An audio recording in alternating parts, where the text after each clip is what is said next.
Yada CBM yesamu akwaba edo Badwam TV Badwam jumedi so Apostle Dr. Nita Kutego yada se eni nkranhye nsema wode amaye de edu so ne ye Badwam kase nsema obetie wo mu bi eni enenuane boy yeso ukọ malamata edwanu mu a abafom ebinum abafom ye de ho nsem no ebebro na fe yakwa akohwe enei empanifo a wo kolebu aba ya resabia sese department na ho hye no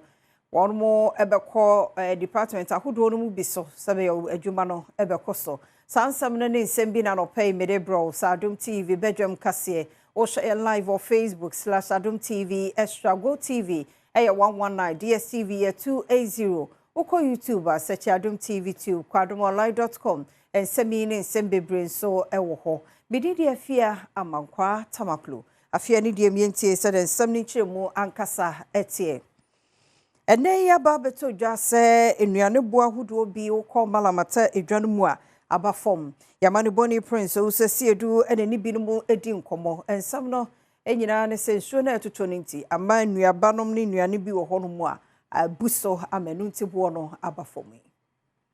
bebi amigine eye malamata ejom sene obepiemu ewa ha edwedifo a womo eton se watermelon kontomri meko tomato ene de ka ho e de atodwa se sisi sa niema yi ibo no ekofom pa womo ekira sisi enam nsu toto a eto no eyade a amasa eniema wodo yi a womo eton yi abadodo enu nti na womo nso ateso no womo de ato amanfo a womo titifie ene mia hodo se womo ntumirika na womo enkodidwa ese de to tento kwa kase tensi de kase sisi de ye nyame adom so no to enu nti eye nti se first no oh sisi anyame adom ebo na ye first white paint no na eto no 150 esi ade aba from aba 80 ukra 80 abetobi ukra 75 ukra obenye bi ato nti obi abetimi abetobi akoye froye se eye season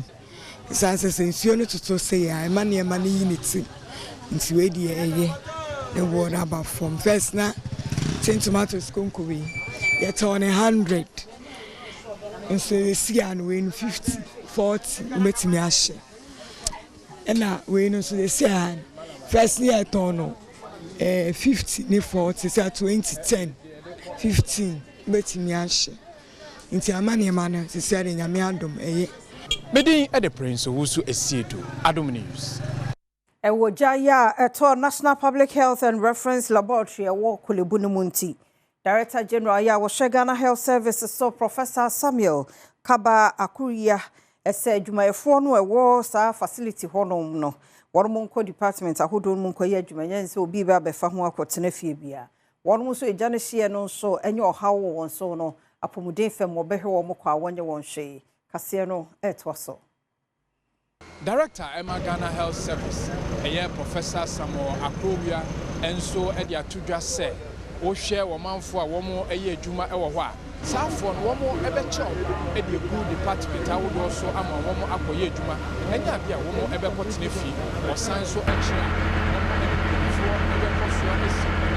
na shey bia esese womo edigu akwan efa dan ho, ne nyina be wie se fire service for investigation womo ebeye wie.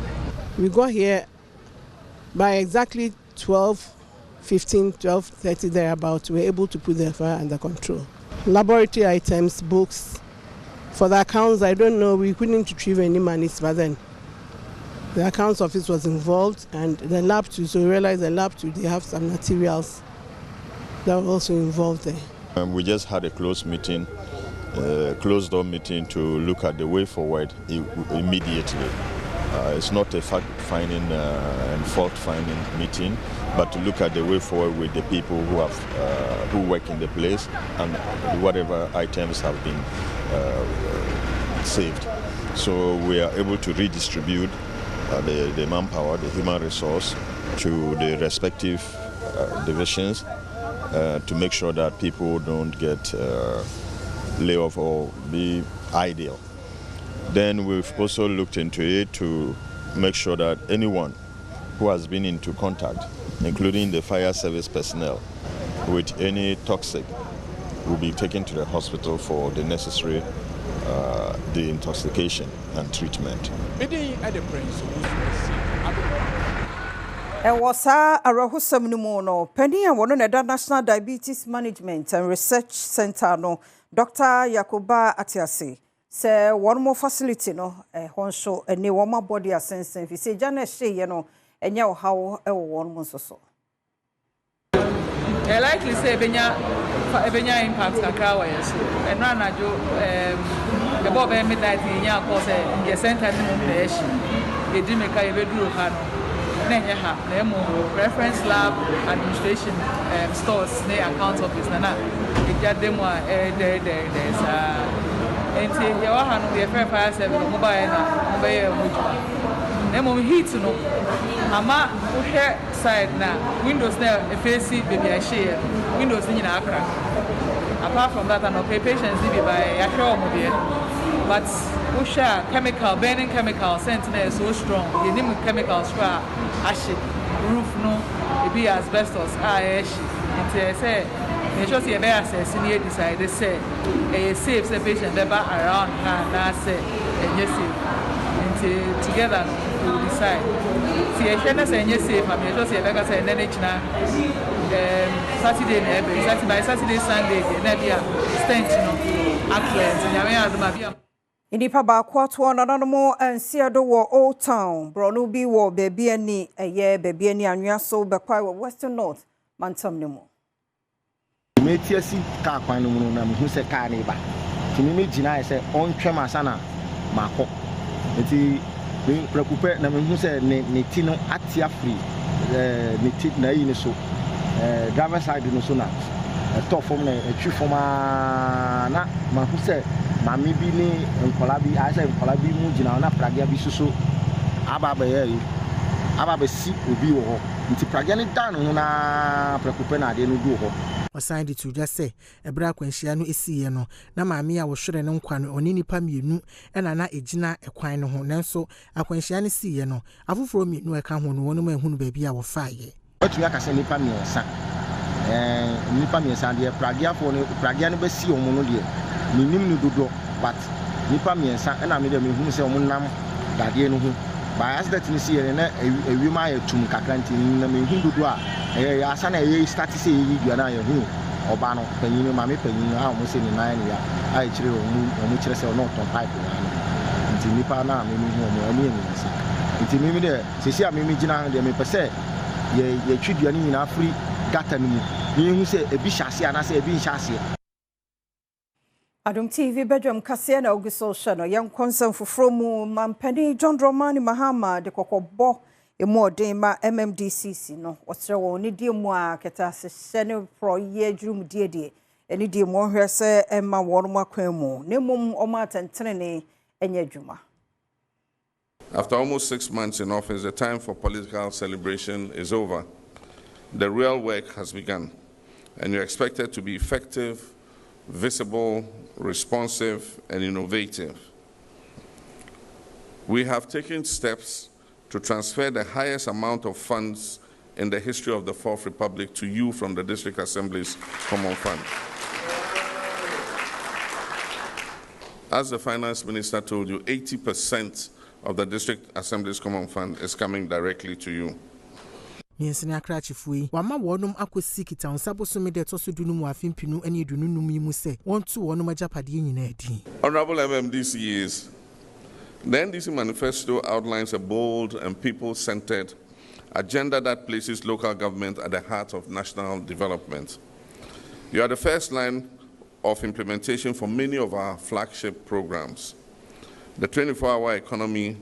the Clean Up Ghana initiative, Ejumara, the National Apprenticeship Program, Mahama Cares, Feed Ghana, and many more. These policies are not abstract ideas. They require structure, coordination, and leadership to bring them to life at the district level. Enraro mrashe bejefie mu no committee a wo toto Supreme Court judges no anono because so Justice Hafizata Amali Boba ene kwatena edwamu na eba no cases ahodo a wo court no ono so kire no adwen kwan e betumi afaso aboa ama yedi no ohare so we do not have enough manpower to be able to expedite the cases that we have. I will give an example. When I was in the family or divorce court, at a point in time, we would have 300 and over cases, and that's just one court. And that's just one judge who has determined all these cases. Now we should remember that as these cases are being determined, new ones are being filed on a daily basis. So the first thing is lack of manpower or enough judges to be able to expedite these cases. I would also say that another cause for delay is the procedures and processes, especially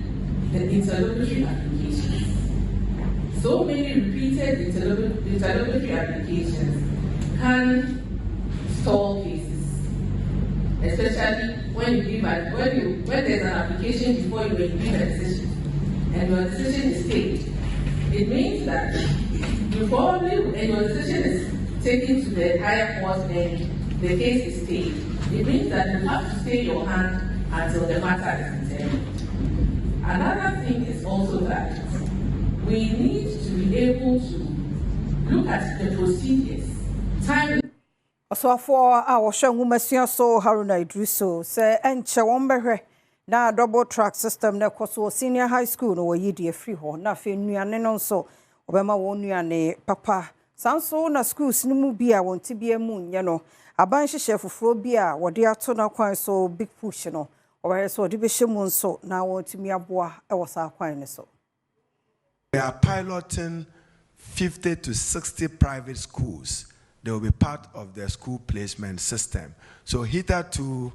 they would have gone there as private students. Now they will be sponsored by the state, but trained by those private schools in order to have access to free senior high school education. Whilst the nation debates how to adequately fund free senior high school. But in the wisdom of President Mahama, he provided that the Ghana Education Trust Fund should make provision adequately for the free senior high school, amounting to almost 4 billion Ghana cedis.